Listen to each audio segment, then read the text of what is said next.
Hello students, एक बार फिर स्वागत आप सभी का आपके अपने YouTube channel smart study classes पर। तो स्टूडेंट, आप सभी को पता है कि फिजिक्स में हमारी न्यूमेरिकल्स की एक सीरीज चल रही थी। जिन बच्चों को न्यूमेरिकल्स करना नहीं आता है, हम उनको न्यूमेरिकल्स करना सिखा रहे थे।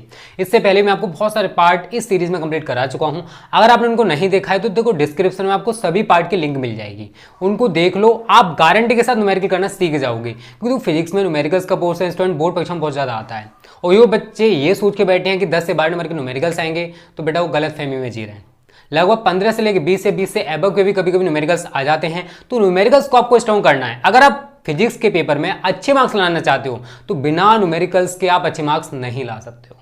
एक बात तो स्टूडेंट, 3 चैप्टर के जो फॉर्मुलाज हैं उसकी पीडीएफ मैंने डिस्क्रिप्शन में डाल दी है, वहां से उसको डाउनलोड कर लेना और उन फॉर्मुलाज को तैयार कर लेना, तभी आप न्यूमेरिकल्स कर पाओगे। क्योंकि बिना फॉर्मुला के आप न्यूमेरिकल नहीं कर सकते हो, ये आप सभी को भी पता होगा। ठीक है, तो उसकी पीडीएफ आपको डिस्क्रिप्शन में लिंक मिल जाएगी, वो फ्री ऑफ कॉस्ट है। ओके, और देखो एक चीज बता दूं स्टूडेंट कि अब जो हमारी ये सीरीज चल रही है, इसमें आपको मैं हर चैप्टर से 10 इंपॉर्टेंट न्यूमेरिकल्स करा रहा हूं। हर चैप्टर से आपको 10 इंपॉर्टेंट न्यूमेरिकल्स मिलेंगे, जो कि बोर्ड परीक्षाओं की दृष्टि से बहुत ही ज्यादा इंपॉर्टेंट होंगे। और बचे न्यूमेरिकल्स आपको अनसोल्व पेपर में करा दिए जाएंगे। ठीक है, हर टाइप का न्यूमेरिकल करा दूं, उसकी टेंशन ना लो। एनसीईआरटी जो बेस्ड न्यूमेरिकल्स हैं आपको वो भी कराए जाएंगे, बट थोड़ा सा सब्र रखो। एक दिन में स्टूडेंट सब कुछ नहीं होता है, एक दिन में मैं कोर्स कंप्लीट नहीं करा सकता। ठीक है, धीरे धीरे करके सब कुछ होने वाला है। ओके, तो स्टूडेंट देखो, यहाँ पर आज हम स्थिर वैद्युत विभव तथा धारिता वाला जो चैप्टर है उसके 5 मोस्ट इंपोर्टेंट न्यूमेरिकल्स पढ़ेंगे। अगली जो वीडियो आएगी 5 इंपोर्टेंट न्यूमेरिकल्स फिर पढ़ाऊंगा। इसी तरीके से हम इस वीडियो मतलब इस सीरीज में आपको पूरी बुक के इंपोर्टेंट न्यूमेरिकल्स करा देंगे। बस इस सीरीज को आप लास्ट तक देखते रहना, तभी आप न्यूमेरिकल करना सीख भी पाओगे और इंपोर्टेंट न्यूमेरिकल्स भी पा पाओगे। ओके, और इससे पहले वैद्युत आवेश तथा क्षेत्र वाला जो चैप्टर उसके न्यूमेरिकल्स मैं आपको कंप्लीट करा चुका हूं, 10 इंपॉर्टेंट न्यूमेरिकल्स। अगर आपने वीडियोस नहीं देखी है तो प्लेलिस्ट में जाओ, वहां पर न्यूमेरिकल्स कैसे करते हैं एक प्लेलिस्ट बनी हुई है, उसमें जाकर आप सारी वीडियोस को देख लो। तो स्टूडेंट, पहले न्यूमेरिकल की बात करते हैं। ये बहुत ही अच्छे न्यूमेरिकल्स हैं जो कि बोर्ड परीक्षा में पूछे गए हैं या फिर पूछे जा सकते हैं। सिंपल से स्टार्ट करेंगे, हाई लेवल के न्यूमेरिकल्स तक करा दूंगा। मैं इस चैप्टर के न्यूमेरिकल्स आपको बहुत सारे करा भी चुका हूँ पहले, जब हमारा कोर्स चल रहा था। उन न्यूमेरिकल्स को भी देख लो। इस न्यूमेरिकल्स में आपको मैं क्या सिखाऊंगा स्टूडेंट कि न्यूमेरिकल को कैसे किया जाता है। ठीक है, अब पहला न्यूमेरिकल कह रहा है कि किसी पृष्ठ पर बिंदु ए, मैंने आपको बोला था कि जब आप न्यूमेरिकल कर रहे हो तो न्यूमेरिकल को एक बार सही तरह पढ़ लो। बिंदु ए तथा बी परस्पर 20 सेंटीमीटर की दूरी पर हैं। जैसे बोल रहा है वैसे करते जाओ। 2 बिंदु हैं, कोई पृष्ठ मान लो, उस पृष्ठ पर 2 बिंदु हमने इस तरीके से ले लिए। ये है हमारा ए और ये स्टूडेंट हमारा बी। परस्पर कितने मीटर की दूरी, कितने सेंटीमीटर की दूरी पर है? 20 सेंटीमीटर। तो मैंने यहाँ पर लिख दिया 20 सेंटीमीटर। ठीक है, अभी तक जो बोला है स्टूडेंट मैंने वही किया है। प्रत्येक पर विभव कितना? 40 वोल्ट। बिंदु ए यहां पर विभव कितना दे रखा आपको? 40 वोल्ट। और जो बिंदु बी है यहां पर विभव आपको कितना दे रखा है स्टूडेंट? 40 वोल्ट। दोनों बिंदुओं पर विभव आपको कितना दे रखा है? 40 वोल्ट दे रखा है। उसके बाद ये कह रहा है कि 5 कूलम का आवेश है, उसको बिंदु ए से, जहां पर कोई 5 कूलम का आवेश रखा हुआ है, इसको हम बिंदु ए से बी तक ले जाना चाहते हैं। और आप सभी को पता है जब इस आवेश को आप ए से बी तक लेकर जाओगे तो आपको कार्य करना पड़ेगा। कितना कार्य करना पड़ेगा हमको वही निकालना है। और ये जो पृष्ठ है, जिस पृष्ठ की हम बात करें, इसकी प्रकृति कैसी होगी स्टूडेंट, ये भी हमको बताना पड़ेगा। तो सबसे पहले स्टूडेंट जो वैल्यूज आपको दे रखे पहले वो लिख लो। डिस्टेंस दे रखा है, डी भी ले सकते हो, क्या मान सकते हो? डी मान सकते हो। तो डी हमको दे रखा है इसने 20 सेंटीमीटर। इसको आपको मैंने बोला था कि मात्रक को एमकेएस या एसआई सिस्टम में रखते हैं। सेंटीमीटर क्या है? सीजीएस पद्धति मात्रक है। इसको किसमें करोगे कन्वर्ट? मीटर में। ये भी मैं आपको बता चुका हूं। और 1 सेंटीमीटर में स्टूडेंट 10⁻⁻2 मीटर होते हैं। उसके बाद क्या कह रहा है? विभव लिख लो। वी ए आपको कितना दे रखा है? बिंदु ए पर विभव है आपका 40 वोल्ट और बी पर आपका विभव कितना है? 40 वोल्ट। उसके बाद 5 कूलम आवेश है, तो क्यू बराबर कितना दे रखा है आपको? 5 कूलम। ए से बी तक ले जाने में कृत कार्य डब्ल्यू हमको निकालना है। और आप सभी को मैं एक चीज बता चुका हूं, देखो अगर विभव की परिभाषा से बनाओगे तो डब्ल्यू बराबर क्या सूत्र बनेगा, या फिर वी बराबर बना लो। पहले वी बराबर क्या होता है स्टूडेंट? देखो आपको बताया वी बराबर होता है डब्ल्यू अपॉन क्यू। क्या होता है? W upon Q. लेकिन यहां पर विभवांतर लगेगा ना कि विभव लगेगा, इसलिए हम इसको कैसे कन्वर्ट करेंगे समझना। अगर आप आवेश को ए से बी तक लेकर जा रहे हो तो जहां पर जो विभव होगा इसमें से आप इसको घटाओगे, तो यहां पर क्या हो जाता है? VB minus V. इस चीज को याद रखना स्टूडेंट। अगर सपोज करो बी से ए तक लेकर आ रहे होते तो यहां पर मैं कर देता V A minus VB, V A minus VB. अब ये वाला सूत्र है स्टूडेंट जिससे हम इस न्यूमेरिकल को करने वाले हैं। वीबी माइनस वी ए बराबर डब्ल्यू अपॉन क्यू। निकालना क्या आपको? डब्ल्यू। तो एक मारोगे, क्रॉस मल्टीपल कर दो। डब्ल्यू बराबर वीबी minus V A into Q. Values लगाना सभी जान दोगे स्टूडेंट, नहीं जानते तो सीख लो थोड़ा थोड़ा। वीबी कितना दे रखा है? 40, तो मैं यहां पर 40 लगा दूंगा। वी ए कितना दे रखा है? 40, 40 लगा दूंगा। और मेरा क्यू मेरे को कितना दे रखा है, क्यू जरा देखना कितना है, 5 कूलम था, तो मैं यहाँ पर 5 से मल्टीपल कर दूंगा। 40 में से 40 किया तो 0 बचा, और 0 को गुणा अगर 5 में करोगे तो 0 ही रहने वाला है। तो कहने का मतलब ये है स्टूडेंट कि अगर 5 कूलम का आवेश है और दोनों बिंदुओं पर विभव जो है स्टूडेंट वो कितना है आपका 40 वोल्ट है, तो ए से बी तक ले जाने में कोई भी कार्य नहीं करना पड़ेगा। Is that clear? ये हो गया हमारा खत्म। अब देखो जब कोई कार्य नहीं करना पड़ रहा है और पृष्ठ पर विभव स्टूडेंट कैसा है, एक समान है, तो आप सभी को पता होगा ये जो पृष्ठ है स्टूडेंट वो कैसा होगा, समविभव पृष्ठ, इक्विपोटेंशियल सरफेस होगा। ऐसा पृष्ठ जिसके प्रत्येक बिंदु पर विभव एक समान होता है उसको हम समविभव पृष्ठ कहते हैं। ये मैं आपको बता चुका हूं, ठीक है। तो इस तरीके से हमारा जो पहला न्यूमेरिकल है वो समाप्त हो चुका है। उम्मीद करता हूं ये समझ में आ गया होगा। जल्दी से इसका स्क्रीनशॉट ले लो, उसके बाद आगे बात करते हैं अगले न्यूमेरिकल की तरफ। और स्टूडेंट याद रखना ये जो चैप्टर है न्यूमेरिकल्स की दृष्टि से बहुत ही ज्यादा इंपॉर्टेंट है। इस चैप्टर से हर साल न्यूमेरिकल पूछा जाता है। स्क्रीनशॉट ले लिया होगा। चलो आगे बात करते हैं अगले न्यूमेरिकल की। पहले न्यूमेरिकल को पढ़ो स्टूडेंट, क्या क्या उसने बोला है न्यूमेरिकल में। देखो न्यूमेरिकल को बिना पढ़े अगर आप सॉल्व करोगे तो गलती जरूर करोगे। तो सबसे पहले स्टूडेंट न्यूमेरिकल को एक बार पढ़ लो, वो क्या क्या कहना चाहता है, उसके बाद आप न्यूमेरिकल को सॉल्व करो। हो जाएगा यार, हो जाएगा आसानी से। देखो मैं सॉल्यूशन कर रहा हूं सेकंड न्यूमेरिकल का। ये कह रहा है कि दो संधारित्र हैं, इनकी धारिताएं दे रखी हैं आपको 20 माइक्रोफैरड और 30 माइक्रोफैरड। इसी टाइप के सवाल ज्यादा आते हैं, याद रखना। अगर मैं संधारित्र हैं उनकी धारिताओं का श्रेणी क्रम निकालूं, धारिताओं का श्रेणी क्रम का सूत्र बताऊं तो स्टूडेंट क्या होगा, श्रेणी क्रम का याद रखना 1/c बराबर 1/c1 plus 1/c2 plus 1/c3। 3 संधारित्र हैं श्रेणी क्रम में जुड़े हुए हैं तो उनकी तुल्य धारिता इस सूत्र से निकालोगे। श्रेणी क्रम की बात कर रहा हूं। और अगर आप समांतर क्रम की बात कर रहे हो इन पैरेलल, तो समांतर क्रम के लिए होता है स्टूडेंट c बराबर c1 plus c2 plus c3। देखो अगर हम प्रतिरोधों का करेंगे तो स्टूडेंट प्रतिरोधों का श्रेणी क्रम r बराबर r1 plus r2 plus r3 होता है, और समांतर क्रम 1/r बराबर 1/r1 plus 1/r2 plus 1/r3 होता है। बच्चे बहुत ज्यादा कंफ्यूज होता है इन्हीं दोनों में, ठीक है। चलो धारिताएं दो रखी हैं, धारिता को c से लेते हैं तो c1 आपको कितना दे रखा है 20 माइक्रोफैरड। उसके बाद c2 आपको कितना दे रखा है 30 माइक्रोफैरड। अब देखो स्टूडेंट इसको अगर आप चेंज करोगे तो भी कोई परेशानी नहीं है, अगर नहीं करोगे तो भी कोई दिक्कत नहीं है। क्यों? क्योंकि श्रेणी क्रम में जुड़ा हुआ है, तुल्य धारिता हमसे पूछ रहा है, ठीक है। तो बस सीधा सीधा सूत्र लगा देंगे श्रेणी क्रम वाला, क्योंकि उसने बोला श्रेणी क्रम इन सीरीज बोला है। देखो सही तरह श्रेणी क्रम में इनकी तुल्य धारिता आपको निकालनी है। तो 1/c बराबर 1/c1 प्लस 1/c2। c1 कितना 20 और c2 कितना आपके पास 30। अब 20 और 30 का देखो बचपन में आपने एलसीएम जरूर लिया होगा स्टूडेंट, और 20 और 30 का एलसीएम कितना होगा, मतलब एलसीएम का लीस्ट कॉमन फैक्टर, ऐसी संख्या जिससे ये दोनों से डिवाइड हो जाए, मतलब ऐसी संख्या जो इन दोनों से डिवाइड हो जाए उसको हम एलसीएम बोलते हैं। तो 60 एक ऐसी संख्या होगी जो इससे भी कट जाएगी और इससे भी कट जाएगी, और सबसे छोटी वैल्यू जो इन दोनों संख्याओं से कटेगी। तो 20 तिये 60 और 30 दूनी 60।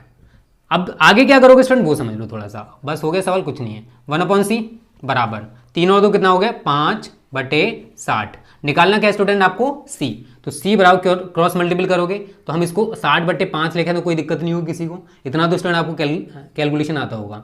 5 से 60 को काटोगे तो 12। अब मात्रक क्या लिखोगे, मात्रक वही लिखोगे जो आपको यहाँ ले रखा था अपने माइक्रोफैरड, ठीक है।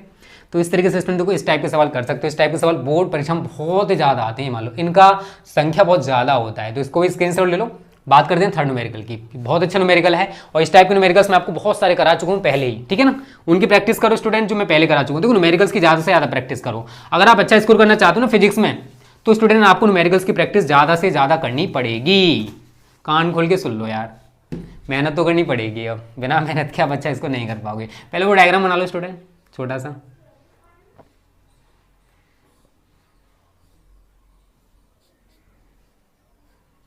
यहाँ पर a माना इसने, यहाँ b माना है, यहाँ पर c, यहाँ पर 2 है, यहाँ पर 6 है और यहाँ पर 3 है। अब देखो स्टूडेंट समझना, इस टाइप का सवाल में बच्चे बहुत कंफ्यूज हो जाते हैं। जिसके बीच वो कह रहा है a और b के बीच कह रहा है नहीं कह रहा, a और b के बीच हमसे तुल्य धारिता पूछ रहा है, तो इसका मतलब क्या है समझना। जब हम a से चलेंगे तो कुछ इधर कुछ इधर, मतलब 2 भाग में डिवाइड होने वाले हैं। जितनी धारा, अगर हम संधारित्र की बात करें तो आवेश मान लो, जितना आवेश इसमें जाएगा घूमकर उतना इसमें आने वाला, क्योंकि ए और बी से मतलब नहीं है, क्योंकि धारा ऐसे करके बढ़ रही है तो ऐसे करके घूम के उतनी ही सेम इसमें आने वाली है। आप सभी को पता है कि अगर संधारित्र हैं उनमें धारिताएं समान जा रही है तो वो श्रेणी क्रम में होते हैं। तो हमारा 6 और 3 कैसे हो जाएंगे श्रेणी क्रम में। तो सबसे पहले आप श्रेणी क्रम वाला सूत्र लगा दो, 1/c बराबर 1/c1 प्लस 1/c2। ये थर्ड न्यूमेरिकल है सॉल्यूशन, ठीक है। c1 आपको कितना दे रखा है 6 और c2 आपको कितना दे रखा है 3। एलसीएम स्टूडेंट कितना आ जाएगा यहाँ पर 6, कितना आ जाएगा 6, 6 कम 6 और 3 दूनी 6, तो 1/c बराबर 3/6 निकालने स्टूडेंट c, तो c बराबर क्या कर दोगे, उल्टा कर दोगे आप 6/3, कितना आ गया 2 माइक्रोफेरेड। कितना आ गया स्टूडेंट 2 माइक्रोफेरेड। अब देखो इन दोनों को जब हमने सॉल्व किया 6 और 3 को सॉल्व किया कितना आ गया स्टूडेंट 2 माइक्रोफेरेड। अब ये दो और ये जो दो निकल के आया है ये दोनों स्टूडेंट कैसे हो जाएंगे समांतर क्रम में, क्योंकि इन दोनों में धाराएं कैसी जा रही हैं अलग अलग जा रही हैं। तो समांतर वाला सूत्र लगा दोगे c डैश बराबर c1 प्लस c2 या जो भी माना c1 डैश मान लो c2 डैश मान लो, जैसे चाहते हो वैसे नाम इसको दे सकते हो। वैसे हमने इसको c माना है तो c मान लो इसको, और प्लस इसको c2 डैश मान लो, जो भी मानना चाहते हो मान सकते हो। 2 + 2 कितना आंसर आ जाएगा 4 माइक्रोफेरेड। देखो इस टाइप में थोड़ा सा कंफ्यूजन हो सकता है अगर वो कहता बी और सी के बीच, समझना स्टूडेंट, अगर वो बी और सी के बीच कहता तो मुझे इससे कोई मतलब नहीं होता।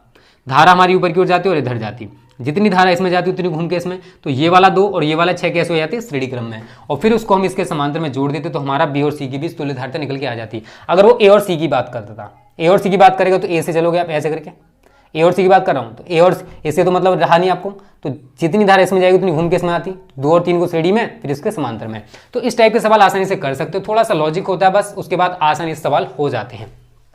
तो इसका स्क्रीनशॉट ले लो। 3 सवाल हमारे खत्म हो चुके हैं, 2 और बचे हुए हैं। ये बहुत अच्छे अच्छे सवाल हैं जो बोर्ड परीक्षा में पूछे गए हैं, ठीक है। टेंशन ना लो, जितने इंपॉर्टेंट न्यूमेरिकल्स होते हैं स्टूडेंट मैं कराने की कोशिश करूंगा आपको इस सीरीज में, और भी न्यूमेरिकल्स आपको कराए जाएंगे, मैं ज्यादा से ज्यादा आपको न्यूमेरिकल्स कराऊंगा, ठीक है, जिससे कि आप न्यूमेरिकल्स बोर्ड परीक्षा में एक भी ना छोड़ के आओ यार। बस मेहनत आपकी रहेगी स्टूडेंट, मेहनत करवा हम देंगे आप सभी से। अब आगे क्या करें चौथे में कि एक समांतर प्लेट संधारित्र की प्रत्येक प्लेट का क्षेत्रफल, मतलब संधारित्र होती है 2 प्लेटें होते हैं, पहली प्लेट और दूसरी प्लेट, प्रत्येक प्लेट का जो क्षेत्रफल है वो कितना है 50 सेंटीमीटर स्क्वायर। अर्थात क्षेत्रफल को किससे लेते हैं मैं आपको बता चुका हूं, एरिया इंग्लिश में कहते हैं इसको हम कैपिटल ए से लेते हैं 50 सेंटीमीटर स्क्वायर। आपको मैं बता चुका हूं कि 1 सेंटीमीटर में 10 की पावर माइनस के 2 मीटर होते हैं, समझना थोड़ा सा, कितने होते हैं 1 सेंटीमीटर में 10 की पावर माइनस के 2 मीटर होते हैं। अगर मैं कहूं कि 1 सेंटीमीटर स्क्वायर है तो क्या हो जाएगा स्टूडेंट कि 10 की पावर माइनस के 2 का स्क्वायर हो जाएगा, इतने मीटर स्क्वायर हो जाएंगे नहीं हो जाएंगे बताओ। 1 सेंटीमीटर में जब 10 की माइनस के 2 मीटर हैं तो 1 सेंटीमीटर स्क्वायर बराबर क्या हो जाएगा 10 की माइनस 2 का होल स्क्वायर मीटर स्क्वायर, क्योंकि यहाँ पर भी स्क्वायर हो जाएगा तो यहाँ पर भी स्क्वायर होने वाला है। तो कितना आ जाएगा 10 की माइनस के 4 मीटर स्क्वायर। तो 1 सेंटीमीटर स्क्वायर में 10 की माइनस के 4 मीटर स्क्वायर होते हैं। तो इसको इसी तरीके से लिख सकते हो 50 गुणा 10 की माइनस के 4 मीटर स्क्वायर। आगे क्या कह रहा है, दोनों प्लेटों के बीच जो वैद्युत क्षेत्र की तीव्रता है, वैद्युत क्षेत्र की तीव्रता को मैं आपको बता चुका हूं पहले चैप्टर में, वैद्युत आवेश तथा क्षेत्र में कैपिटल ई से लेते हैं। तो कैपिटल ई आपको कितना रखा है इसने 75 न्यूटन प्रति कूलम, कितना रखा 75 न्यूटन प्रति कूलम। पूछा क्या उसने यार, उसने पूछा प्रत्येक प्लेट पर कितना आवेश है, आवेश का मतलब क्यों पूछा है। बहुत ईजी सवाल बन गया यार ये तो। अब तो इसमें कुछ भी नहीं बचा है, बस आपको सूत्र लगाना है, आंसर निकल के आ जाएगा। और आपको एक सूत्र में करा चुका हूँ, बता चुका हूँ कि सिग्मा अपॉन एप्सिलॉन नॉट होता है। जहां पर आपने संधारित्र पढ़ रखा वहां पर ये सूत्र मैंने लगाया भी था, चाहे वो प्लेटों अगर संपूर्ण माध्यम पर आवेशित पदार्थ भरा हुआ है तब भी हमने ये सूत्र लगाया था, आंशिक रूप से परावित माध्यम की पट्टी रखी हुई तब भी हमने यही सूत्र लगाया था। दोनों डेरिवेशन समांतर प्लेट संधारित्र आप पढ़ चुके होंगे, उसमें हमने इस सूत्र को यूज भी किया था। ओके, अब देखो सिग्मा, बट सिग्मा क्या है यहाँ पर आवेश का पृष्ठ घनत्व है। क्या है यहाँ पर सिग्मा आवेश का पृष्ठ घनत्व, और सिग्मा बराबर स्टूडेंट आप सभी ने सूत्र शायद पढ़ा होगा Q/A, पढ़ा होगा यार, आवेश और ये क्षेत्रफल। बस ये वाला सूत्र आप यहाँ पर लगा दो, E बराबर Q/A बटे एप्सिलॉन नॉट। तो ये हमारा नीचे आ जाएगा, तो Q/A, ये E निकल के आ गया। बट उसने पूछा क्या है यार, पूछा तो उसने Q है, तो आप क्या करोगे, अब इसके नीचे 1 मानोगे, क्रॉस मल्टीपल कर दोगे, तो Q बराबर क्या हो जाएगा E into epsilon not A। बस कुछ नहीं करना है, सारी वैल्यूज लगा दो, आंसर निकल के आ जाएगा यार। E कितना दे रखा है जरा देखना, 75 है, 75 है, मैं यहां पर 75 लगा दूंगा। एप्सिलॉन नॉट आप सभी को पता होगा, वायुत्व निर्वात की वैद्युशीलता एप्सिलॉन नॉट कहलाती है। इसकी जो वैल्यू है वो भी शायद आप सभी को याद हो, 8.85 गुणा 10 की माइनस के 12। उसके बाद देखो जरा क्या दे रखा है, ये रहा 50 गुणा 10 की माइनस के 4, 50 गुणा 10 की माइनस के 4। कैलकुलेशन आपको करनी पड़ेगी, क्या करना वो समझ लो। संख्याएं 5 लिख लो, मैं आप सभी को बता चुका हूं कि अगर पावर वाली संख्या है, मतलब पावर दे रखी हो और आपको संख्याएं दे रखी हो, तो संख्याओं को एक तरफ ले लो और पावर को एक तरफ ले जाओ, तो न्यूमेरिकल आसानी से बन जाता है हमारा।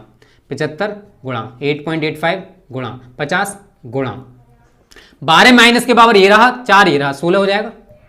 बस इनका आपस में गुणा कर लेना, इनका आपस में गुणा कर लेना और आपका आंसर निकल के आ जाएगा। आवेश का मात्रक आप सभी को पता है कूलम। देखो स्टूडेंट, अगर आप जो न्यूमेरिकल वैल्यू निकल के आई है उसके साथ अगर मात्रक नहीं लिखोगे, 1 नंबर का सवाल है आधा कट जाएगा, याद रखना 2 नंबर का तब भी आधा कट जाएगा, तो आंकिक मान के साथ आपको मात्रक जरूर लिखना पड़ेगा। तो इस तरीके से स्टूडेंट हमारा जो चौथा न्यूमेरिकल ये भी समाप्त हो जाएगा। इसका जो भी आंसर आता है प्लीज मुझे कमेंट करके सभी स्टूडेंट बताया करो, ज्यादा से ज्यादा कमेंट किया करो जिससे मुझे पता पड़े कि हाँ आप सभी भी मेरे साथ मेहनत कर रहे हो मेरी तरह, ठीक है। तो चौथा न्यूमेरिकल स्टूडेंट हमारा समाप्त हो चुका है, स्क्रीनशॉट ले लो इसका जल्दी से। उसके बाद बात करते हैं, तो इस टाइप के जितने भी न्यूमेरिकल्स आप लगा सकते हो लगाने की कोशिश करना, मैं केवल पैटर्न बता रहा हूं कि इस टाइप के न्यूमेरिकल्स आप कर लो, और इस टाइप के आप ज्यादा से ज्यादा करने की कोशिश भी करना, ठीक है ना। ये नहीं कि आप 5 न्यूमेरिकल कर रहे हो, बहुत सारे न्यूमेरिकल्स करो, ज्यादा से ज्यादा प्रैक्टिस करो जितनी भी कर सकते हो। ये तो इंपॉर्टेंट न्यूमेरिकल्स हैं कि इसी पैटर्न के न्यूमेरिकल्स आ सकते हैं बोर्ड परीक्षाओं में, ठीक है। अब देखो स्टूडेंट 5वां न्यूमेरिकल क्या कहता है आपको वो समझना है। सॉल्यूशन नंबर 5, ये भी बहुत अच्छा सवाल है और इस टाइप के सवाल आते भी बहुत हैं कि एक समांतर प्लेट वायु संधारित्र की धारिता, समांतर प्लेट वायु संधारित्र है, वायु संधारित्र की धारिता को हम C0 या फिर C से दिखा दो, C0 मान लूँ मैं या फिर C भी मान सकते हो, कोई दिक्कत नहीं यार, A मान सकते हो, डैश मान सकते हो, जो चाहो वो मान सकते हो।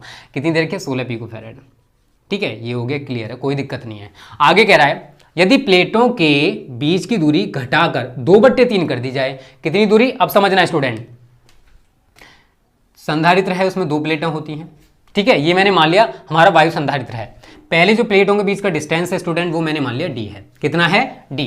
जब प्लेटों के बीच का डिस्टेंस d है तो धारिता कितनी है, C0 है, कितनी है C0 है। तो यहां पर सूत्र कौन सा लगाओगे, C0 बराबर ε0 A/d। मैंने यहां पर k क्यों नहीं लिया, क्योंकि उसने बोला वायु संधारित्र, तो k का मान वायु के लिए 1 होता है, तो हमारा एक इक्वेशन आप ये बना दोगे, बन गया।